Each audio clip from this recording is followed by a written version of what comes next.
Coucou, j'espère que vous allez bien. On se retrouve aujourd'hui dans une nouvelle vidéo. Donc aujourd'hui on va parler porosité, type de cheveux et genre l'importance que ça a vraiment lors de la confection d'une routine en fait, tout simplement. Alors si tu ne sais pas ce que c'est la porosité ou le type de cheveux, je vais t'expliquer ça très brièvement.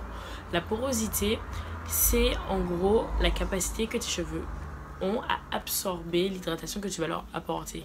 Des cheveux peu poreux auront du mal, entre guillemets, à absorber l'hydratation tout simplement parce que les écailles du cheveu seront très refermées et du coup pour rentrer l'hydratation aura du mal.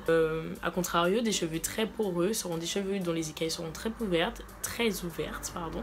et donc l'hydratation pourra rentrer très facilement et en sortir très facilement aussi. Donc on a pour habitude de dire que les cheveux peu poreux ne doivent pas utiliser de beurre de karité.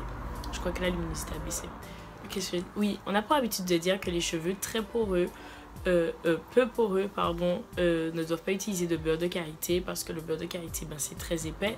Donc certes, ça scelle bien l'hydratation, mais justement, ça scelle trop bien l'hydratation. Et du coup, ça a pour effet d'étouffer un cheveu qui serait peu poreux. Et pour les cheveux très poreux, il faut utiliser du truc très costaud, comme le beurre de karité justement, et les petites huiles toutes légères, toutes fines. C'est à oublier. Ça, c'était pour la porosité. Maintenant, on va parler du type de cheveux. Pour le type de cheveux, c'est simple. Je te mets le tableau de classification du type de cheveux qui va du 1A au 4C. Sachant que 1A c'est le plus lisse, ce sont les cheveux baguettes, comme les chinoises. Et le 4C c'est le cheveu le plus crépus avec la frisure la plus resserrée. À partir de ces deux éléments-là, beaucoup de personnes vont te dire que tu peux créer ta routine, qu'il faut que tu connaisses ta porosité et ton type de cheveux pour savoir ce que tu peux faire avec tes cheveux. Pourquoi? Tout simplement parce que ma porosité, je l'ai connue très tard. J'ai réellement fait le test de porosité il n'y a pas un mois. Et pourtant, ça fait 3 ans maintenant, quelque chose comme ça, que je m'occupe de mes cheveux et que mes cheveux vont très bien. Tout simplement parce que j'estime que c'est beaucoup plus important de connaître son cheveu que de connaître des facteurs comme la porosité, comme le type. Pareil, mon type de cheveux, 4A, etc. Oui, je le connais, mais je n'ai jamais utilisé ce critère-là pour savoir ce que je pouvais faire avec mes cheveux. Tout simplement parce que, encore une fois, je suis tentée de dire que c'est un critère extérieur. Je m'explique. J'ai 4 types de cheveux différents sur ma tête. Tout ça pour dire que je ne trouve pas ça important pour savoir ce que je pourrais faire de mes cheveux en fait.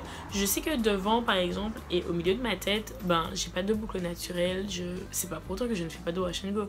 Alors que le wash and go est une technique qui est réputée pour définir les boucles. Ça ne m'empêche pas d'en faire. Enfin, je le fais, je vais juste presser ma mèche plus pour éviter d'avoir un truc tout lisse qui me tombe devant, alors qu'à côté, j'ai des ondulations, des boucles, peu importe. Bref, je m'égare totalement. En fait, ce que je veux te faire comprendre, c'est que il faut connaître son cheveu avant de se concentrer sur des facteurs qui, j'estime, ne sont pas importants. Donc, apprendre à savoir ce que tes cheveux aiment, apprendre à reconnaître lorsqu'ils sont hydratés, lorsqu'ils ne le sont pas, lorsqu'ils sont nourris, lorsqu'ils ne le sont pas, lorsque ce sont des protéines qu'ils demandent, voilà, il faut apprendre à connaître son cheveu. Et tant que tu ne connaîtras pas ton cheveu, tu pourras connaître ta porosité, ton type de cheveux, tu ne sauras pas réellement t'en occuper. C'est comme un enfant si tu veux. C'est bien beau, tu sais qu'un enfant, il faut lui donner à manger matin, midi, soir, il faut lui faire une sieste le matin, une sieste l'après-midi.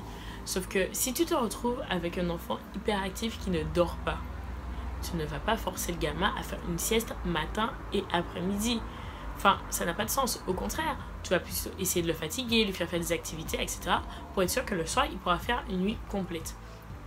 Tout comme si tu as un enfant qui a un très petit estomac, tu vas pas forcer le gamin à manger matin, goûter du matin, midi, goûter de l'après-midi et le soir. Non, à ce moment-là, tu adaptes. Tu vois qu'il n'a pas faim, soit tu lui donnes une très petite collation, soit tu ne lui en donnes pas parce que tu sais qu'il peut attendre le prochain vrai repas pour manger. Tes cheveux, c'est pareil. On pourra te répéter que ouais, t'as les cheveux très poreux, donc tu dois faire ça, ça, ça. Si tes cheveux n'aiment pas ce qu'on te dit de faire, ou juste n'en ont pas besoin, pourquoi est-ce que tu te forcerais à intégrer ce geste à ta routine? Je prends un exemple tout bête. le rinçage au vinaigre de cidre.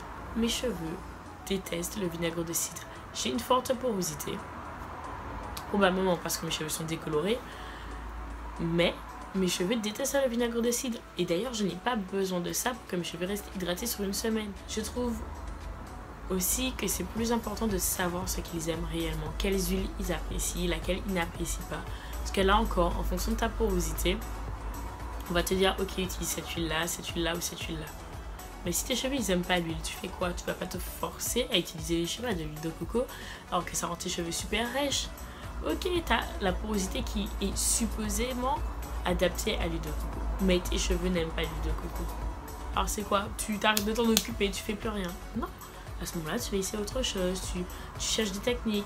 Je sais pas, peut-être que l'huile de ricin, qui est une huile très très épaisse, très très visqueuse, ira parfaitement à tes cheveux. Mais bon, vu que du coup c'est très épais, si tu as une faible porosité, tu vas la diluer dans une autre huile plus fine, genre l'huile d'argan, je sais pas, pour pouvoir l'utiliser. Et à partir de là, tu sauras que l'huile d'argan diluée dans ça va à tes cheveux. Et du coup, quelle que soit ta porosité, tes cheveux, ils seront nourris, ils seront souples, ils seront malléables, tout ce que tu veux. Je crois que je t'ai tout dit en fait. Apprends à connaître tes cheveux, à savoir ce qu'ils aiment, à savoir ce dont ils ont besoin, avant de te concentrer sur des critères tels que la porosité, le type de cheveux, etc. Tu verras que ça va t'ouvrir beaucoup plus de portes et que tu vas t'enlever des barrières qui n'ont pas lieu d'être. Et à partir de là, vous verrez que c'est beaucoup plus facile de s'en occuper, on prend beaucoup plus de plaisir, on dépense beaucoup moins d'argent et voilà.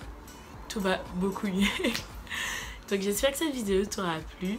Je suis totalement passée du tutoiement au vouvoiement au tutoiement, je suis désolée. Personnellement, le tutoiement est totalement naturel chez moi. Enfin, je me suis à aucun moment posé la question, il s'est imposé à moi.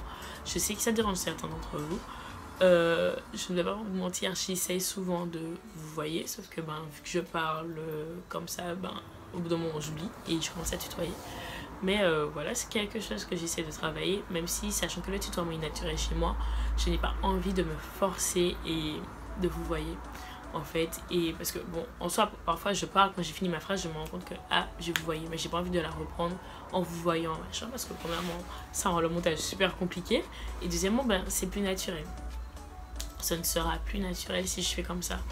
Donc voilà, si ce peut que je passe souvent du tutoiement au vouvoiement, je te demande de m'en excuser. Je vous demande de m'en excuser. Et voilà, donc c'était une petite parenthèse. Quoi qu'il en soit, j'espère que cette vidéo vous aura plu.